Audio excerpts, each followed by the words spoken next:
Kentucky's got a lot of work that they need to do between now and next season. And right now, the Cats are going after some dudes in the transfer portal.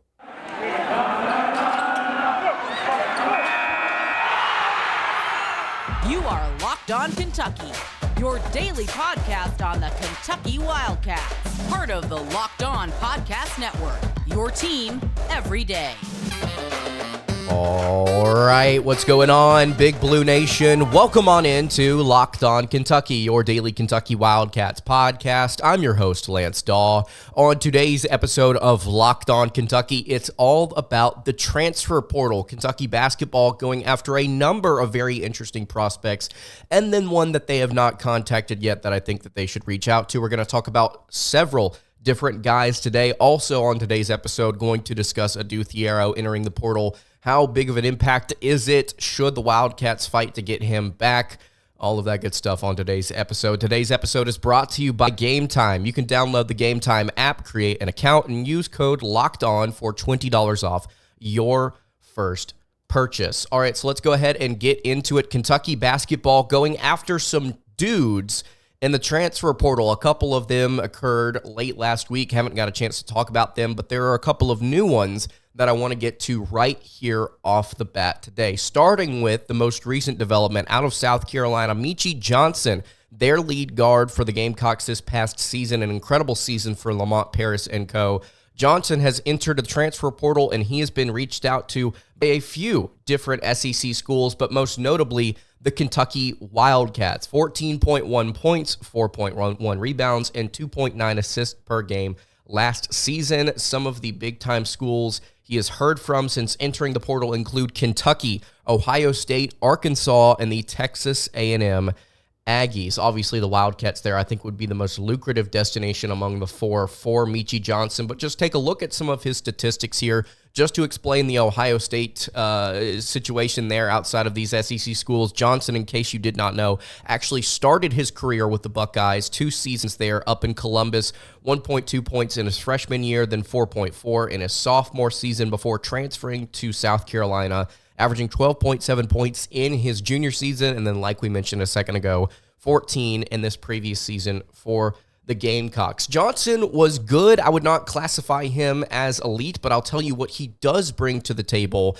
outside of his statistics is leadership and experience. That's what Kentucky is going for their backcourt this upcoming season, outside of the number of really talented freshmen that the Wildcats have coming in. They want somebody at that point guard spot or at that off-ball spot that can provide some experience and some leadership and some toughness. All three things that I think that Meechie Johnson possesses and displayed during his time with the Gamecocks here. Just going to pull his numbers up on KenPom for you guys real quick. He was the most utilized player for the Gamecocks this past season, took 28.4% of their shots while he was on the floor.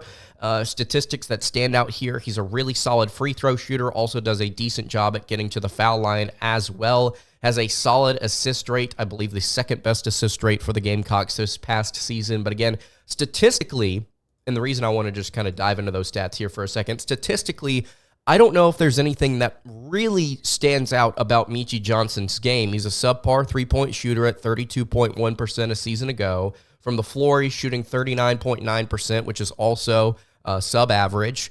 Again, for Kentucky to pick up a guy like Johnson, it will be less about his statistics, I think, and more about the qualities that they want within the player that Kentucky and Coach Cal would be bringing into the program. Johnson, again, I think fits all of the qualities outside of stats that the Wildcats want when it comes to how long he's been in the game, the teams he's played against. He's had several years of SEC experience, several years of Big Ten experience on top of that, I might add. He's had a solid career as far as gaining knowledge and becoming a leader and understanding college basketball. Kentucky wants to get older at certain spots, and I absolutely think that Johnson would be able to provide some solid minutes for the Wildcats. Now, how much would he play? My assumption is that he would be in some type of starting role. That's just my guess.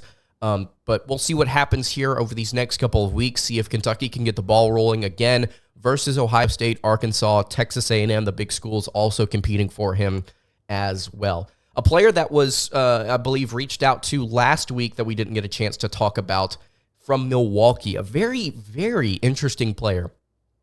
BJ Freeman, 6'6" guard, again, out of Milwaukee, averaged 21.1 points per game a season ago. Statistically, not terrible. 42% from the floor, 35% from three, averaged 6.6 rebounds, 4.1 assists, 1.1 steals, all pretty solid numbers to go along with 21.1 points per game. He's also heard from Kansas, Syracuse, A&M, Villanova, Mississippi State, Xavier, Tennessee, Missouri, Arizona State, UCF, Colorado, Arkansas, among others. Kentucky at the top of that list, I believe, whenever Portal Updates put that tweet out just a couple of days ago. I went and watched quite a bit of BJ Freeman tape from this past year, and the thing that really stands out to me is he's not an aggressive three-point shooter. And whenever I say aggressive three-point shooter, I don't necessarily mean that he's not chucking up a ton of threes. In fact, he averaged 7 3-point attempts a game last season.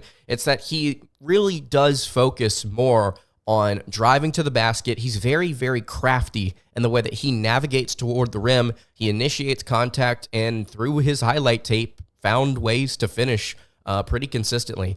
I think that BJ Freeman would be a very interesting prospect in the SEC, not because of his outside shooting at 35.1%. That's pretty solid. He shot 33.6% during his freshman season.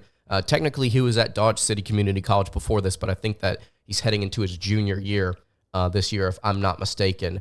But the thing about BJ Freeman, again, to go along with that craftiness, that desire to drive and get to the rim, I think not only does it fit what Kentucky wants to do well offensively, I also think that the way that the SEC is officiated, I think there's a chance that Freeman could end up as one of the best free throw shooters in this conference as far as the amount of fouls that he draws and his shooting percentage. Last year, he shot 82.4% from the charity stripe. The previous year, 83.1%. He's a really good three-point shooter with a really solid outside shot, a game that focuses more on driving to the cup. He can also dish. He talked about this recently when interviewing and being asked about Kentucky. He said that something about his game that he believes is underrated is his ability to pass the rock. He also said, if I'm not mistaken, he would do anything to bring another national title to the Kentucky Wildcats. So not only is this a kid that that Kentucky is interested in, this is a kid that seems interested in the Wildcats as well, with really solid numbers, some experience to boot, some height there at the guard spot. I think that this would be a very fun addition to Kentucky basketball. BJ Freeman, somebody that has a very interesting game, a fascinating game. I would encourage you to go and watch some of his highlight tape from this past season and tell me what you think about Freeman, as well as Meechie Johnson from South Carolina. All right, we've got a couple more transfers here that I want to talk about. A couple of them, one of them Kentucky has reached out to. The other one, I think, from a Power 6 school, the Wildcats should definitely at least have a cup of tea with, have a conversation with, because UK needs help in their front court next season. They need a little bit of physicality, and I think this player could potentially bring that. Before we dive into all of that, though, I want to tell you guys about our friends over at Game Time. Kentucky baseball happening here. Very, very solid start for the baseball Cats on the diamond there. You may want to get some tickets here to an upcoming SEC game to see the Wildcats perform, because they have been blowing the doors off of some teams recently. Saw what they did recently against the Ole Miss Rebels. If you are going to look for some tickets to go watch the baseball Cats play, I would highly encourage you to go check out Game Time. Game Time is the perfect place to go find last-minute tickets, and you can get all-in prices, views from your seat, their lowest price guarantee. Make sure that you take the guesswork out of buying tickets. And let's say maybe you don't want to go to a college baseball game, you want to go to an MLB game. Well, Game Time provides all sorts of tickets for all kinds of events, from football, baseball, basketball, theater, music, comedy, any sort of event near you. Would highly encourage you guys to go check out Game Time. It is the perfect place to go get last-second tickets. I used them a ton last year during college football season, and the app was super easy to navigate. Great pictures from the seats, and I'm not going to lie, every single ticket that I got from Game Time, and I saw photos of the where I was sitting, the seat actually ended up being better than what the photo may have indicated. It was excellent, excellent, excellent work with Game Time. you need to take the guesswork out of buying tickets with Game Time today. All you got to do is download the Game Time app, create an account, and use code LOCKEDONCollege for $20 off your first purchase. Terms apply. Again, create an account and redeem code LOCKEDONCollege for $20 off. Download Game Time today. Last minute tickets, lowest price, guaranteed. All right, continuing along here on the Monday edition of Locked On Kentucky, Lance Dawe hanging out here with you. If you have not subscribed to the YouTube channel already, I would greatly appreciate it if you went ahead and did so. 7,800 subscribers here on the YouTube channel. If you're listening on podcast, really appreciate all of you guys that have been tuning in. A ton of people tuning in recently on the podcast feed. If you are not subscribed and you're checking us out for the first time today, please go ahead and hit that subscribe button. Got a lot to talk about here with the transfer portal coming up with Kentucky basketball, because they're reaching out to kids. Unlike last season, they're actually going and seemingly reaching out to a number of different kids early on in this transfer portal cycle. Something they didn't do a season ago is get on things early. And right now, they're going after some dudes. Tyler Nickel out of Virginia Tech, somebody that I got to see play in person last year, has entered the transfer portal, and Kentucky has reached out to him, according to the Cats Pause 24/7. At the Cats Pause 247 on Twitter. The interesting thing about Tyler Nickel is his outside shooting at his position. 6'7", 220 pounds, out of Virginia, playing at Virginia Tech. I misphrased that. He played high school ball in Virginia, then went to Virginia Tech. So he has been a Virginia boy his entire life. He, at 6'7", 220 pounds, played at the 4 spot, according to KenPom a season ago. So instead of being a really hot shooting guard with some size, he's more of a stretch 4. Shot 39.9% from 3 for the Hokies this past season. If you want to go look at his stats for his career, started his career at North Carolina as a freshman, 2.1 points while shooting 22% from beyond the arc. Of course, he didn't get a ton of shot attempts or hardly any minutes at all. And then he transferred to VTech, 8.8 points, 1.3 assists, 2.2 rebounds, shot 82% from the foul line, 39.9% from 3, 52% from inside the arc. And he was known primarily as a 3-point specialist at that power forward spot. If Adou Thiero does keep his name in the transfer portal, which we're going to talk about him in just a little bit, I think somebody like Tyler Nickel, while he may not be able to replace Adou Thiero's physicality from a measurement perspective, I think he would be able to replace him. And on top of that, he would also be able to do something that Theiro did not exhibit consistently, which was an outside shot. Now, there's a little bit of a give and take here, as Theiro, I think, was a significantly better rebounder, just a better glue guy. I think could probably handle the ball just a little bit better than maybe Nickel could at times, but almost 40% shooting at the power forward spot is very interesting, very intriguing to me, especially with that size. Kentucky could play him at the 4.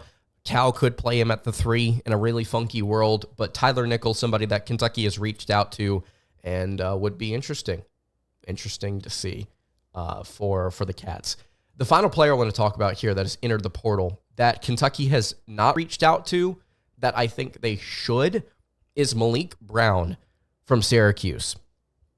Malik Brown, 6'8", 213 pounds. I think if you want to talk about physicality, I think Brown could be a little bit better of a fit for Kentucky. Also has 2 years of experience, just like Nickel does. 9.5 points, 7.2 rebounds, almost 2 assists, 2.2 steals, almost 1 block per game, while shooting, get this, almost 70% from the floor, 69.8% from outside the arc, 36.8%, or excuse me, wow, completely botched that. 70% from the floor, 36.8% from outside of the arc. He's shooting 73.6% from inside, which averages out to, again, almost 70% there. But really, really impressive numbers in his sophomore season with the Syracuse Orange, racking up steals, dishing the ball out a little bit at the power forward spot, grabbing rebounds, playing very, very efficient basketball at that 4 spot. 5.7 points per game, by the way, in his freshman season. Also ended up shooting nearly 70%, 69.8% again in his freshman year. So consistent through his first 2 years of college. The only thing that has changed is the amount of minutes that he got, 29 per game last season. This is a guy that I think could absolutely fit in at the power forward spot for the Kentucky Wildcats. Again, 6'8", 215 pounds. I think brings you a little bit more physicality just based on what I saw out of his tape. I think he is a very solid, I think, player that you could look at and say, or you could watch a game at some point midway through the season and you'll listen to the color analyst talk about how good of a glue guy somebody like Malik Brown is for a team like the Kentucky Wildcats. Again, somebody that I think Kentucky should definitely reach out to. Look at some of his numbers on KenPom. He had the 16th best offensive rating in the country. He had the 3rd best true shooting percentage and the 3rd best effective field goal percentage in the nation. Also 7th best in the country in 2-point shooting percentage. You also look at his block and steal percentage, 28th in the nation. And steal percentage, again, that is a 6'8" power forward / center for the Syracuse Orange a season ago. And then also was tops in the nation, or at least, I'm sorry, inside the national rankings on KenPom and block percentage, which I think you need to be inside like the top 400 to get in that category. So not as impressive of a statistic as the steal percentage, but still, Malik Brown in his sophomore season, a fascinating player, very fascinating player, efficient, creates steals, played center and power forward. Some other guys that you may see in the past that you could compare him to: Larry Nance, Eric Stutz, Rodney Williams, some different guys that KenPom projects him to compare out to. Nance there in particular, I think, is very interesting from that 2013 season playing for Wyoming. Just a very efficient player that also created some steals. Malik Brown, somebody that I think Kentucky basketball should absolutely reach out to, that could provide some interesting minutes at that power forward position. Let me know what you think about Brown. Let me know what you think about Tyler Nickel out of Virginia Tech. 2 guys that I think Kentucky, one of them they've reached out to, another that they should. You can leave your thoughts in the comments below. All right, I want to discuss here, to wrap up the show, I want to talk about Adou Thiero entering the transfer portal. Because right now, there's a lot of discourse online about Theiro and what he meant to this team and about what he's going to do in the portal. Is he as valuable of a prospect as Kentucky basketball fans think he is? And should Kentucky basketball pursue him in the portal as they currently are, or should they look for somebody else? I want to talk about that here in just a second. Before I do that, though, I want to tell you guys about our friends over at Amazon Fire TV. Fire TV is your destination for sports, from live games to highlights to in-depth analysis. Fire TV offers amazing viewing experiences with smart TVs, as well as the Fire TV Stick that you can plug into your existing television. It can provide access to millions of movies and TV episodes, as well as free and live television. Whether it's opening weekend for baseball or the college basketball tournament, you're going to want to have a Fire TV. And they recently created Fire TV channels to deliver a constant supply of the latest videos from your favorite sports brands, all for free. And that includes all of us here at Locked On and most of the big pro leagues and college conferences as well. Fire TV channels let you dive into all the game analysis, highlights, and more to keep up to date on all the latest in the world of sports, from March Madness to the NBA to the MLB, and lots more. Not to mention great news, entertainment, gaming, travel, and cooking videos as well. You can check out Fire TV channels on Fire TV and Alexa devices. And if you have not checked out Fire TV channels already, you should. Trust me on this. To learn more, you can visit Amazon.com/LockedOnFireTV. That is Amazon.com/LockedOnFireTV.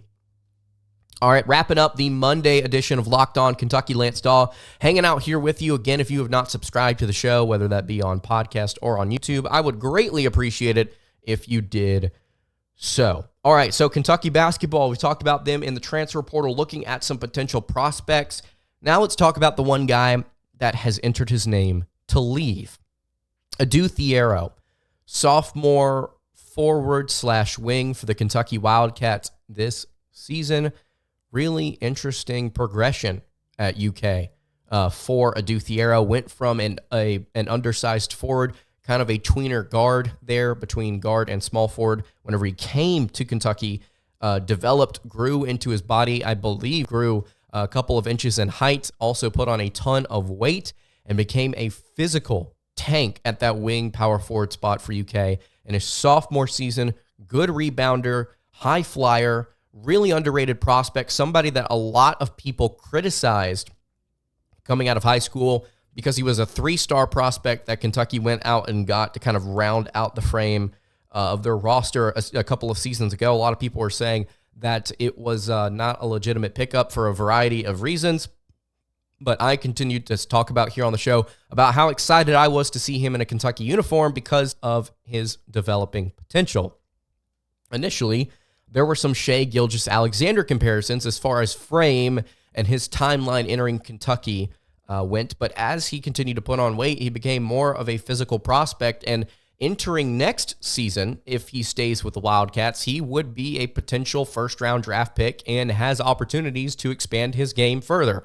Like I mentioned earlier, not a phenomenal outside shot. He's not necessarily known as a three-point shot taker, but he, again, very, very physical player that can handle the ball. I think is smart. I think is learning. I think is growing his game, and he is soaking everything up that Kentucky's throwing at him. I thought that Theiro was one of the better players on Kentucky's roster a season ago, just in terms of his all-around game. Probably one of the better defenders, and that's not saying a ton, but one of the better defenders that Kentucky had on their roster this past year. And I keep asking that question here today. Is this as big of an impact loss as Kentucky's fan base thinks? Because I'm not here to teach you anything new about Adou Thiero today. I want to reiterate pretty much what everybody else is saying about Theiro. This is a huge loss for Kentucky if they cannot get him to come back next season. You talk about, Cal talks so much in his interview with Mitch Barnhart and his post-game radio show that he did a week or so ago about getting players that are experienced and physical on defense. Both of those things Adou Thiero is. He would be heading into his junior season. He'd have an opportunity to get more physical by adding on a little bit more weight in the weight room. He'd be able to expand his game just a little bit, get better handling the ball, get better distributing it, get better understanding things that he needs to do in the college game, I should say. He would be a great player for Kentucky next season, somebody that will probably end up being taken in the first round of the draft. And now he's potentially gone. It's all about, for me, in my mind, outside of just the things that Cal says he wants, that Theiro has, it's about the development. It's the potential here that we've seen from Theiro since he committed to Kentucky out of high school as a 3-star. There is so much potential with Theiro because of his frame, because of his game that he is currently working on, that I would hate to see him leave the Wildcats. Because if you look in the transfer portal for another player, you're probably not going to find somebody that is as physical and as solid of a rebounder that can also do extra things, right? You're not going to find somebody that's particularly better at what Theiro does and better as an outside shooter, as a shot creator, as a distributor. You're not going to find that. And if you do, it's going to be somebody that completely reshapes the way that your front court operates this season because of how good that player could potentially be. So I don't see that player in the transfer portal currently right now that Kentucky could go get that I would say is better than Adou Thiero, at least not somebody that could start over him or overtake his minutes at the 4 spot in the rotation. I think Adou Thiero, Kentucky needs to do everything they need to do to get him to come back for one more season in Lexington before he potentially enters the draft. I like this kid. I like his game. I like his potential. He needs to return to UK, or at least Kentucky needs to try and get him to return for UK next season. So you can leave your thoughts about Adou Thiero, about the transfer portal, and about what Kentucky is doing in it in the comments below. That's going to do it for today's episode of Locked On Kentucky. You can follow the show on Twitter at LockedOnUK. You can follow me on Twitter at LanceDawe_, and you can follow the show over on Instagram. That is at Kentucky Podcast. Any questions, comments, concerns, leave those in the YouTube comments below. Hit me on the socials. I will see you all tomorrow for another episode of Locked On Kentucky. Hope you guys have a great rest of your day, and God bless.